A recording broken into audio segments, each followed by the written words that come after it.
It's time to put Jeremy Sochan in the spotlight. You are Locked On Spurs, your daily San Antonio Spurs podcast. Part of the Locked On Podcast Network, your team every day. Welcome back to Locked On Spurs right here on the Locked On NBA Network. I'm your host, Jeff Garcia, Spurs writer for KENS 5 San Antonio. Glad to have you back. Hey, the Spurs are off for a couple days before they resume activities against the Pelicans this coming Thursday night. Gives us the time to check in on the rookie Jeremy Sochan's development. How's he looking so far? The team is about 30 games into the season. How has Sochan been impressing, or has he not been impressing? Pros, cons.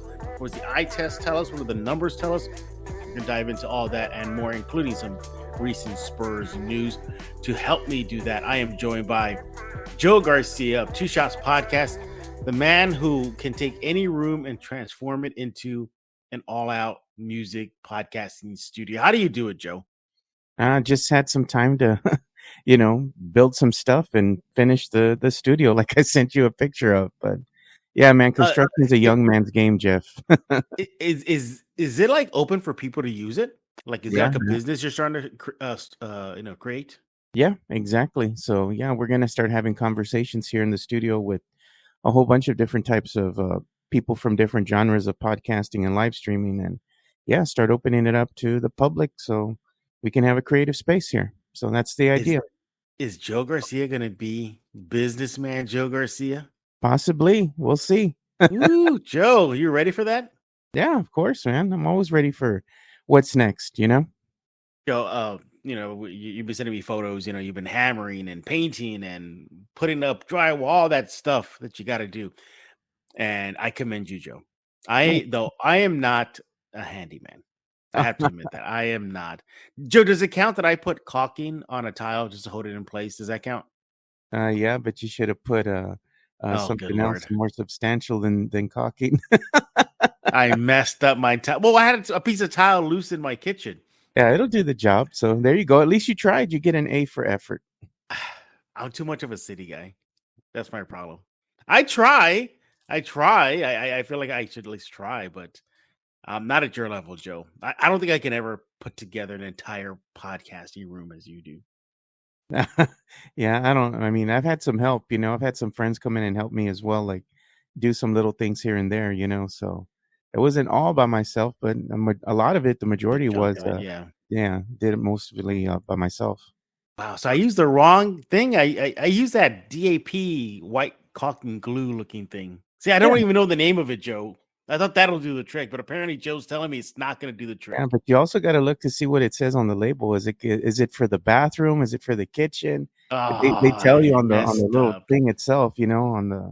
Never mind. On the tube, I tried. Again, I'm too much of a city guy, but hey, enough about the home improvement. Let's dive into some Spurs news. But before we do that, I want to thank you for making Locked On Spurs your first listen each and every day. We are free and available wherever you get podcasts. So, Joe, let's go ahead and put the rookie Sochan in this hot seat of this episode. So he has X amount of games under his NBA belt, fresh NBA belt, in and out of the lineup due to injury. But overall, it looks like he's going to pan out and project out to be an impact player for the Spurs. What has the eye test been telling you through 24 games of his very young NBA career? Well, what I've seen in the early goings, of this season is, he was very active, out there on the floor, moving well out there with his, trying to defend, as far as being a defender out there, guarding his opponent. Moved really well, and you like to see him running in the open court. I think his forte is going to be inside the paint. He's never been a very good shooter, and that goes back to his years playing with Baylor in college. Even the scouting report said he wasn't very good from, with his jumper or shooting from beyond the arc. That's something that he can develop. One of the things that I've seen him do over the course of the last couple of games is he's gotten a lot more decisive with the ball. He looks a lot more comfortable out there with the ball in his hands, making decisions with the ball as far as going into what he wants to do early. If he wants to go ahead and attack, he's attacking early. If he wants to take a jumper, he's taking that jumper. His shot looks a lot better. The only thing that I got to kind of pick at is what is with the free throw shooting, man, and that Yeah, one-handed I free throw, agree. I horrid. think, yeah, I think he's just trying different techniques because his free throw shooting has been a mess, and we'll dive into those numbers too. They're just so erratic. But Joe, I gotta ask you, in this X amount of games that he's played already, when it feels like when he doesn't provide any offense, he provides a lot of little things, whether it be the screen setting, the putback dunks, the energy, playing the passing lanes, causing disruption for the opposing team's best player. It just feels to me he's going to be an impact player in time. And but do you think he should continue to? What we're trying to get at is what do you think he should do? What do you how do you project his path moving forward? Do you think he's going to be that impact player for the Spurs, a big piece in the rebuild, or no? I think he is going to be a big piece in the rebuild. I mean, the mechanics, the tools are there for him to be an outstanding defender and to do, the little things, the garbage things that out there on the court that people don't really take notice of. That high energy player going after those loose balls, those 50-50 balls, kind of like a Dennis Rodman did for the San Mhm. Antonio Spurs. That's kind of what I see Jeremy Sochan kind of mirroring there. I'm not saying that he is a Dennis Rodman type player, that he's going to surpass, nothing like that, but he kind of reminds me of, that type of player when we had Dennis Rodman playing with the San Antonio Mhm. Spurs. High energy player, always willing to go after the loose balls and, throwing themselves out there and, in the stands, just trying to catch a rebound, a loose ball or something. But, more importantly, I think that if he continues to work on his offensive game, that's going to be something that will really help the Spurs as well as his defense, and seeing him get a little bit more comfortable with that, it's showing you that he's trending in the right direction. Now, this is something that he's going to have to work on, very diligently in the off season. And I think he's going to go ahead and put in the work. I'm not saying that he's going to be a sharpshooter by any means, but if he's open and, he can go ahead and knock down that jumper, he's going to be somebody that the Spurs can depend on, to take a shot and make it, So those are things that I look forward to see him develop in his repertoire as he, Mhm. comes along a little bit more in his NBA career. Isn't it weird sometimes when you're watching him play? It's if you squint your eyes, it looks like Rodman is out there. It really does. It's weird, right? Yeah, especially with the hair, now he has it green. And I Yeah. know somebody had put a picture, showing the similarities between Sohan and Rodman. And they kind of have that, that attitude that, that high energy attitude, out there. And, just them being funny with the media and just being, really likable uh, guys, I mean, even when Mhm. he's talking with reporters and, you can see him just having fun with it, smiling, having great interactions with the Right. fans and all that. I mean, he's just having fun being out there on the court, and that's what you love to see from one of your younger players, not somebody that's just sulking, puts their head down, is upset all the time. I mean, you got to love what you're doing, and Jeremy's just showing that he's having fun out there, just like, Rodman did. So that in the hair, man, just Yeah, changing the the hair hair. color all the time. That's a nice touch. We're talking with Joe Garcia of Two Shots Podcast. Follow him on Twitter at Two Shots Podcast. And we're talking about Jeremy Sohan right here on Locked On Spurs. Joe, the energy, the hustle, those kind of things that don't show up in the stat sheet, I think I really like out of Sohan and what we've been seeing. The players talk about it. Devin Vassell after the game versus the Rockets. In general, he said all the rookies are ahead of their learning curve. So that's a good sign. That includes Sohan. You look at Jeremy, though, a number 9 pick overall in the draft. How do you feel about that so far through 20 plus games in his career? A good pick at number 9 for the Spurs? Well, the Spurs went and got the best available player at number 9. So, I mean, he was let's say a piece that the Spurs needed because they did need some help on the defensive end. And Jeremy makes them a little bit better on the defensive end. Now, he's not going to be the savior. He's not that superstar that Spurs fans were waiting for to come and just change the dynamic of the franchise and instantly making them, let's say contenders for the play in or, they're going to go ahead and guarantee a playoff spot, whether it be the 7th or 8th seed.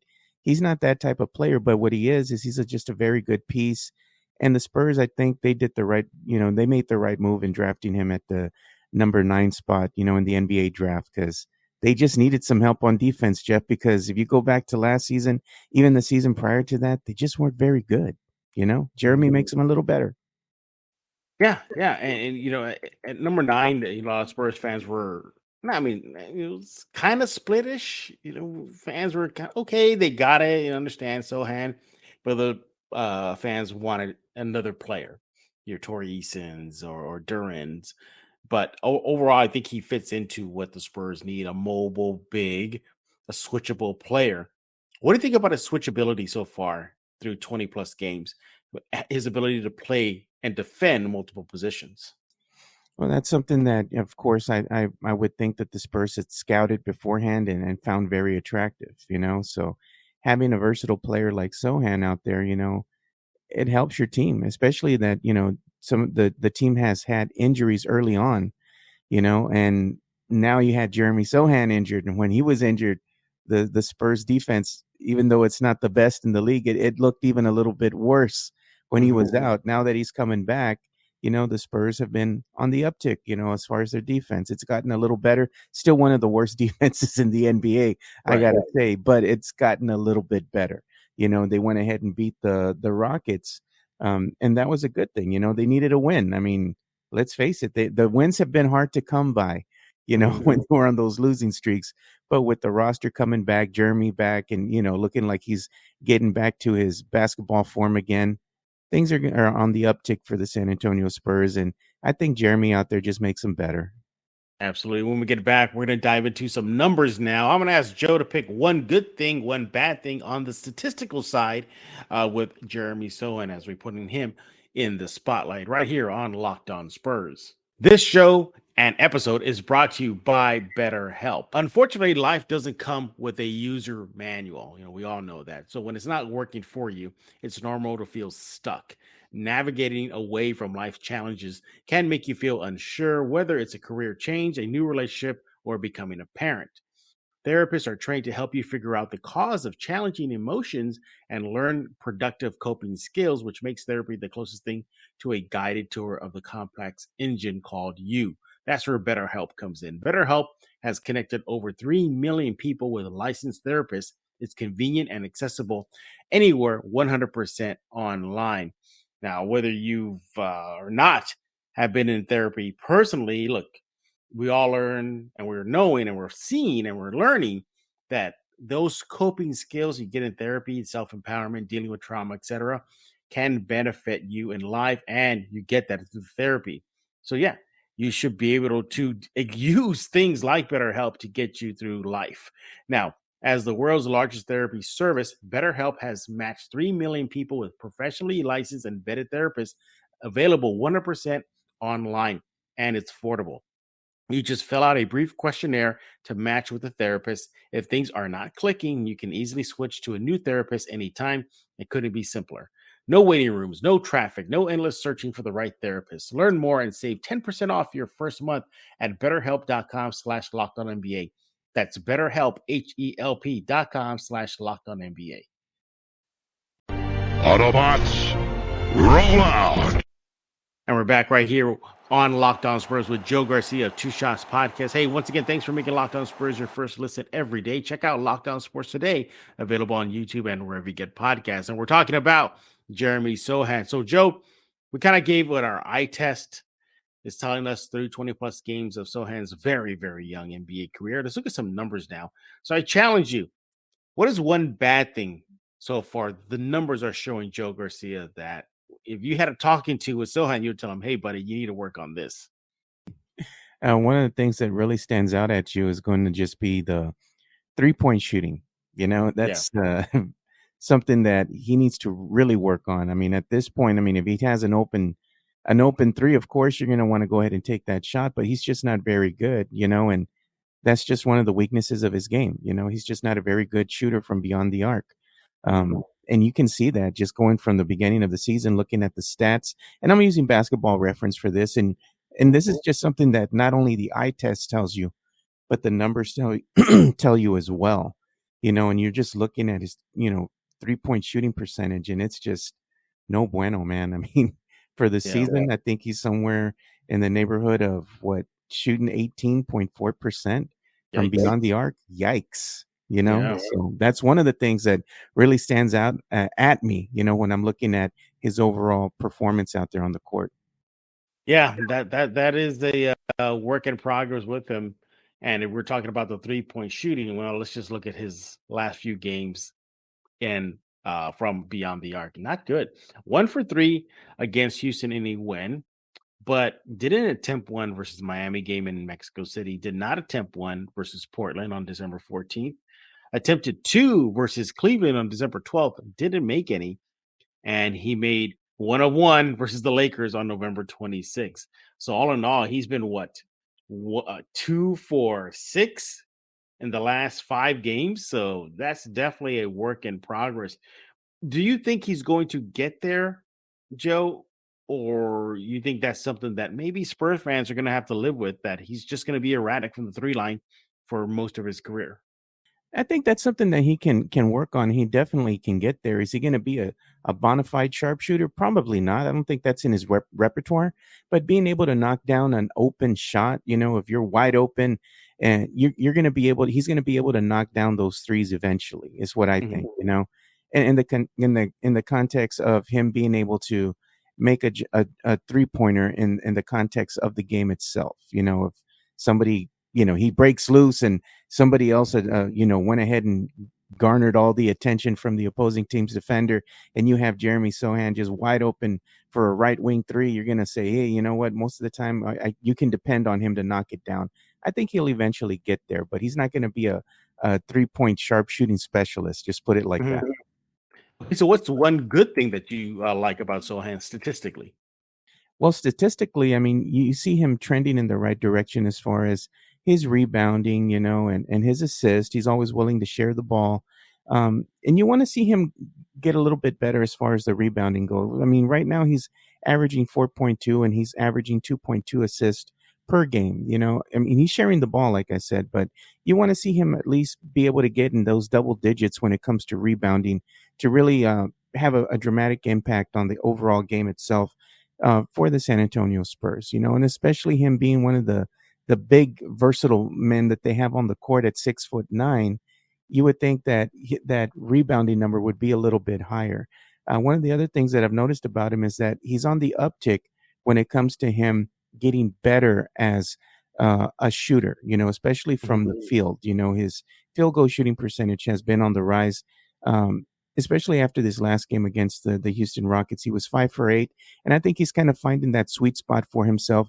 I think really he needs to go ahead and just plant himself in the paint and take those high percentage shots. He moves well without the ball, backdoor cuts, those types of things, dunks, being aggressive. I think that's going to be his forte, especially if he just sticks to doing that inside the paint. I think we'll see those field goal percentage numbers start going up even more, but those are just some of the things I've noticed. One thing you mentioned about the 3-point shooting, his totals right now, Joe, he's tempted 49. He's attempted 49 3-point shots. He's only made 9 on the season. So 18% overall. Yeah. Not good, but that definitely is a work in progress. For me, if I start with the negative first, get that out of the way, I think it's something we hit on earlier. His free throw shooting, the makes, the attempts, everything.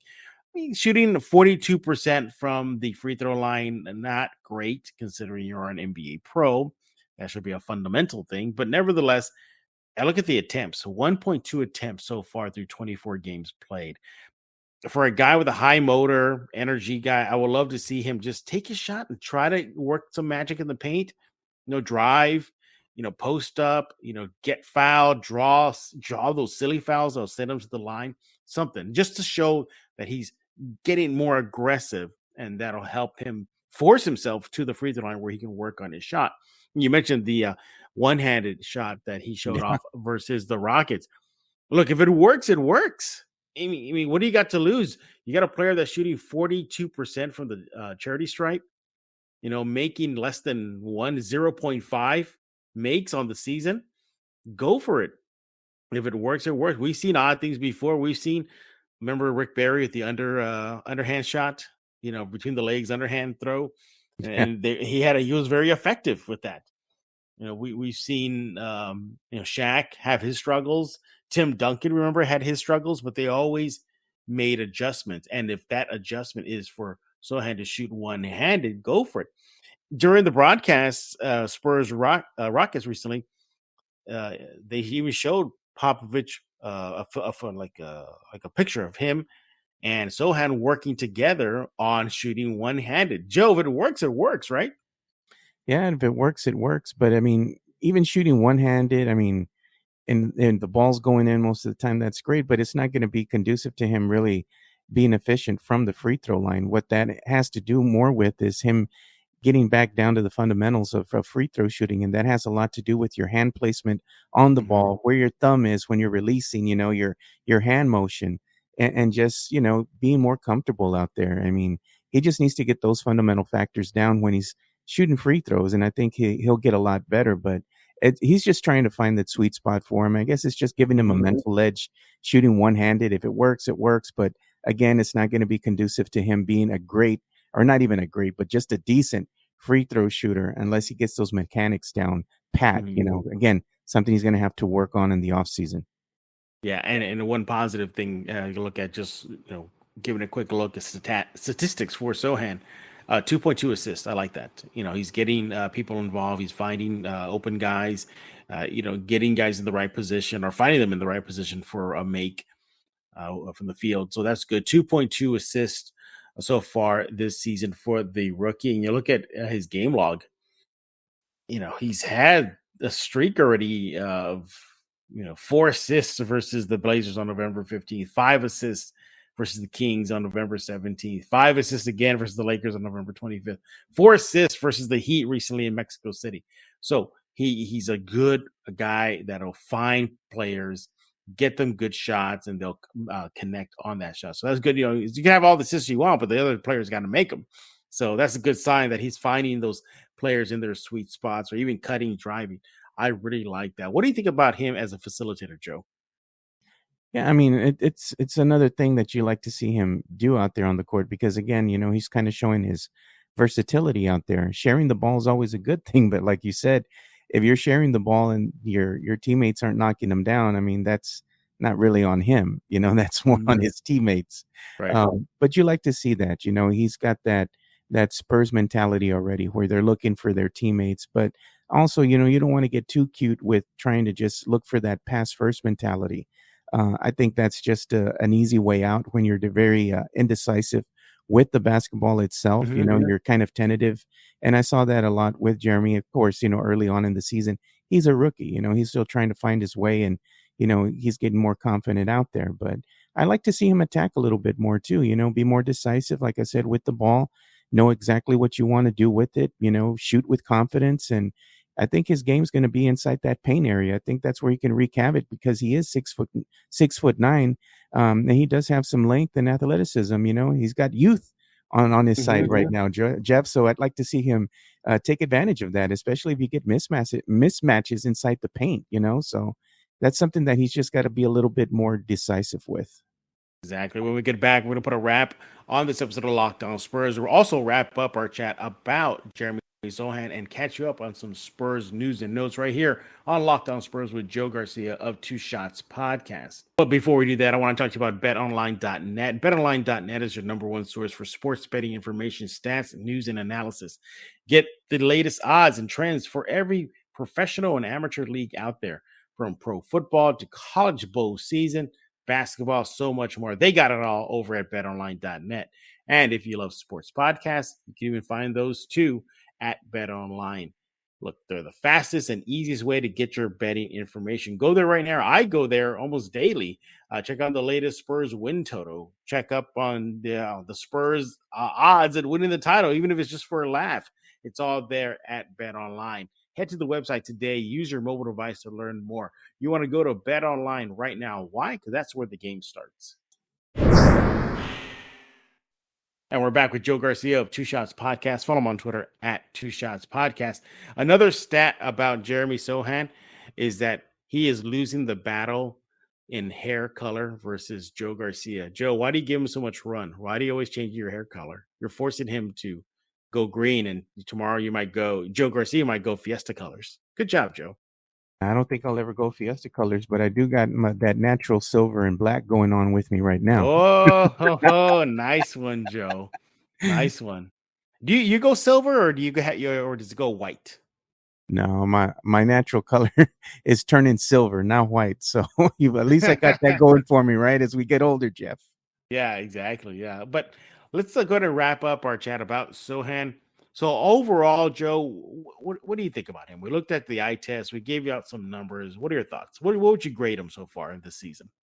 I mean, right now I'd have to give the kid a solid B. I mean, he's putting in the effort. He's doing everything that the coaching staff is asking of him. Very coachable, very humble. Is very receptive to Coach Pop taking him over on the sidelines and having a little talking to, and he's might lay into him here and there, and he does it lovingly now. And then he gives his players that little love tap on the rear and sends them back in. After he scolds them, so. He's receptive to being coached. So you like all those things that he's doing. And, he's staying out of trouble at such a young age, too, which is kind of hard to do sometimes. You want to go out and have a little bit of a nightlife and have fun. But overall, I just think that Jeremy Sochan's a great addition to the San Antonio Spurs squad. And I just think he's going to be a solid player, as we see him get a little bit further along in his NBA career, So I like the kid, man. He's a good fit here.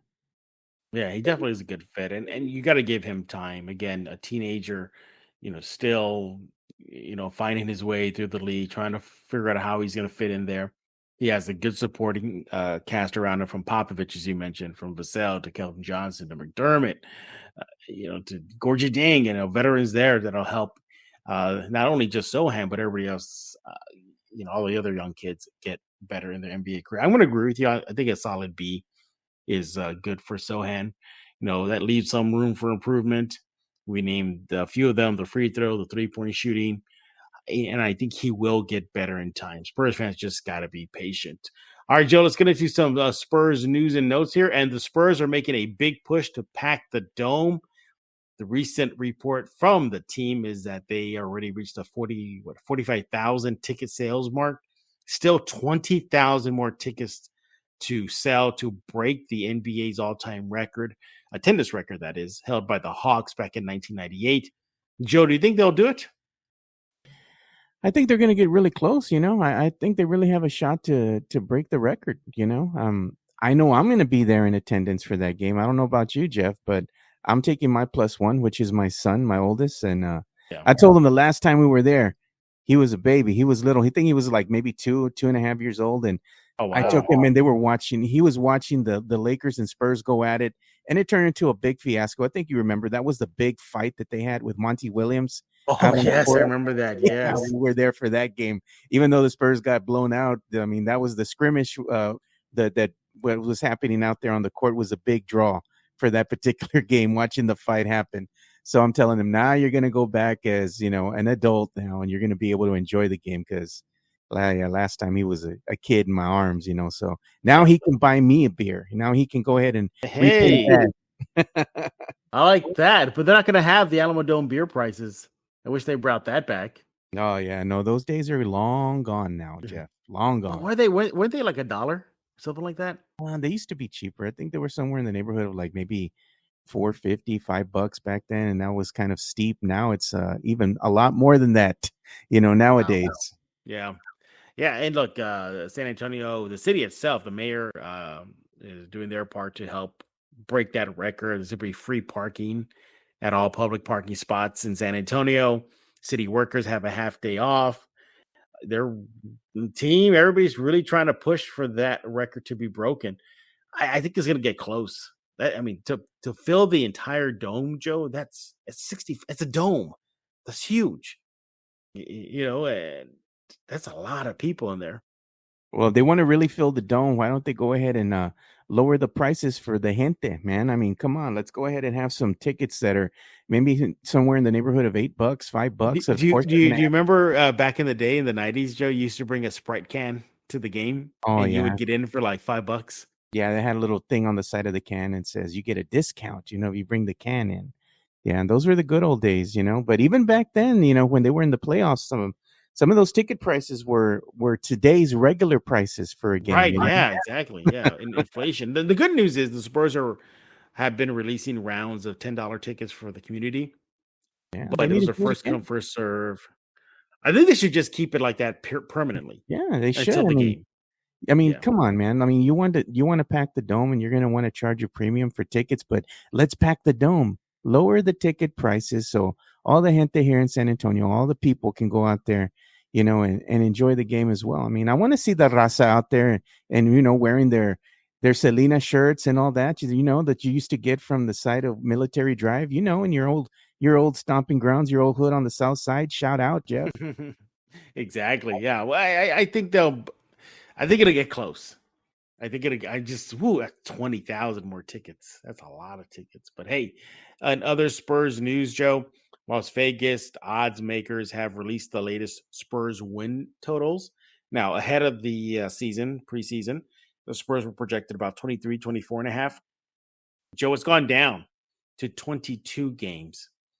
What do you think about that? Do you think it'll continue to go down?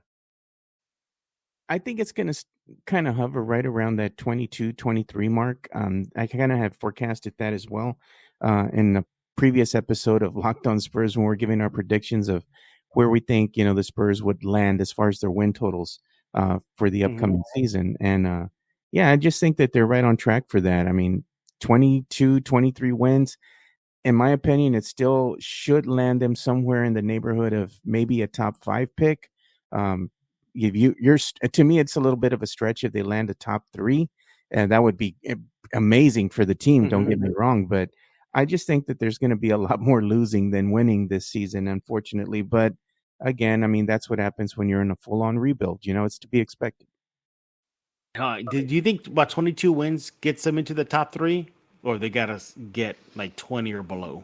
I think they got to get 20 or below. I mean, they're just right now, if they go 22, 23, it's going to put them somewhere in the neighborhood of top 5 is my projection. But if they win any more than that, let's say they win 25 games, 26 games, they're going to fall out of the top 5, and you're going to be looking at maybe, getting a number 8, a number 9 pick again. And it's going to be much to the dismay of Spurs fans who are looking for them to just flat out tank and get the coveted prize, which is one Victor Wembanyama, Yeah. Yeah. I think, look, Houston definitely is losing. And they're tanking hard. They're tanking. Yeah, it's obvious. Because I always say this, that Rockets team with that roster shouldn't be that bad. It's a nice little roster they have there. Yeah, it's just they know what they're doing. They've been already told we are tanking. Do enough to be entertaining, but don't try to win the game. Got to pull back a little bit. Exactly. Yeah. Hey, we're done talking. We want to hear from you. What is your progress report card for Jeremy Sochan right now? Likes, dislike. What does your eye test tell you? What do the numbers tell you that we didn't hit on right here on Locked On Spurs? And are you going to pack the dome and help the Spurs break the NBA's all-time attendance record? We need to know. Joe, tell everybody how they can chat with you about these topics and more, including Two Shots Podcast in its new studio. Yeah, we're going to have a podcast coming up to kind of unveil, the new studio and have some guests in here as well. And we're also going to be doing some giveaways. I believe this week, one of my good friends, Benjamin Cardenas, and me are going to be doing a live stream. And we're going to play Santa Claus, and we're going to give away some signed autograph photos for the San Antonio Spurs fans. So we're going to be doing that as a secret live stream, which will probably happen sometime this week, Jeff. Awesome. And we got to know when you're going to open up your podcast studio, your new and improved one. Yeah, I'll make an announcement. I'm hopefully you can be in here too. We can do a show when you're. Might happen. It might happen. It might happen very soon, Joe. Hint, hint. Might happen very. But if we do a show, we're gonna have to do it with Jeff drinking a little bit of something, and a little. I'm down with that. That's fine. I know where. Hey, I've been to your house many times. I know where you keep the beer. And the liquor. And you know where the liquor is at. I don't know where the liquor's at, but I know you have that fridge in the in the podcasting room, in that area where your computer is. Yeah. So, and I know where the fridge is. You're a fancy fridge, Mr. AI, freaking. That's the Cybertron, Transformer, Autobot. Yeah, our Samsung smart fridge. Jeff was like, "What is this?" It has a touch screen. And it plays music too, right? Yeah, it streams everything. You can play music and You can watch TV on there. I mean, you can do pretty much anything you can do on your phone. Yeah. On a fridge. Get out of here. On a fridge. Yeah. Hey, does it call the Autobots to attack the Decepticons? I could probably program it to do something like that, Jeff. Yeah. I could probably play Just call it Teletran 1. Make it talk in Optimus Prime voice. Probably could do something like that. Yeah. That'll be cool. That'll be very cool. Hey, and we thank everybody for making Locked On Spurs your first listen each and every day. Again, free and available wherever you get podcasts. You can find us on the Kens 5 Plus app, the YouTube page, Odyssey app, pick a platform, iTunes. Sure, it's there. Everywhere you find podcasts. And once again, subscribe to Locked On Sports and make that your second listen of the day. So for Joe Garcia, I am Jeff Garcia. We're going to put a lock on this episode of Locked On Spurs.